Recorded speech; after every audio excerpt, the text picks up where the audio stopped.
অহাকালি গধূলি 5:45 বজাত ভাৰতৰ প্ৰধানমন্ত্ৰী মাননীয় শ্ৰী নৰেন্দ্ৰ মোদী ডাঙৰীয়া সৰুসজাই ষ্টেডিয়ামলৈ আহিব আৰু সৰুসজাই ষ্টেডিয়ামত 10,000তকৈও অধিক যুৱক যুৱতীয়ে বাগৰুম্বা নৃত্যৰ সামূহিক প্ৰদৰ্শন কৰিব। বড়ো জাতিৰ চহকী কৃষ্টি সংস্কৃতিৰ পৰিচয় বাগৰুম্বাক বিশ্বৰ দৰবাৰলৈ লৈ যোৱাৰ বাবে আমাৰ এই প্ৰয়াস আৰু প্ৰচেষ্টা। প্ৰায় 32,000তকৈও বেছি লোকে ইতিমধ্যে আমাৰ পৰা পাছো সংগ্ৰহ কৰিছে, কিন্তু হলত 20,000তকৈও বেছি মানুহ কেতিয়াও ষ্টেডিয়ামৰ ভিতৰত বহিবৰ বাবে সুবিধা নাপাব, কাৰণ ডান্সৰ বাবেও আমি 2টা গেলাৰী বন্ধ কৰিবলগীয়া হৈছে।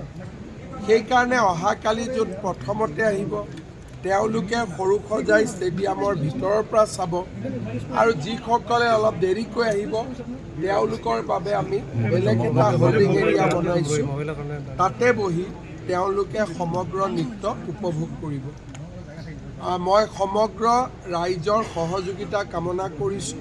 এটা বহুত ডাঙৰ প্ৰচেষ্টা, বিহু আৰু ঝুমুৰৰ পিছত ৰাইজৰ আশীৰ্বাদো বিচাৰিম, ৰাইজৰ সহযোগিতাও বিচাৰিম। নেশ্যনেল হাইৱেত মানুহক থাকিব হাক দিছোঁ, কাৰণ সৰুসজাই ষ্টেডিয়ামলৈকে অহা মানুহ আৰু ইয়াত যদি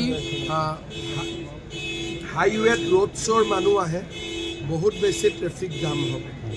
সেইকাৰণে আমি জালুকবাৰীৰ পৰা বেলতলালৈ এই গোটেই ৰাস্তাটো আমি ক্লিয়াৰ ৰাখিবৰ বাবে চেষ্টা কৰিম, যাতে এই বাগৰুম্বা নৃত্য চাবলৈ অহা লোকসকলে কষ্টত নপৰে।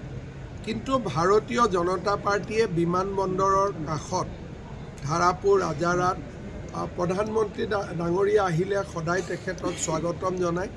আমাৰ কাৰ্যকৰ্তাসকলে নিজৰ ধৰণেৰে প্ৰধানমন্ত্ৰী ডাঙৰীয়াক স্বাগতম জনাব।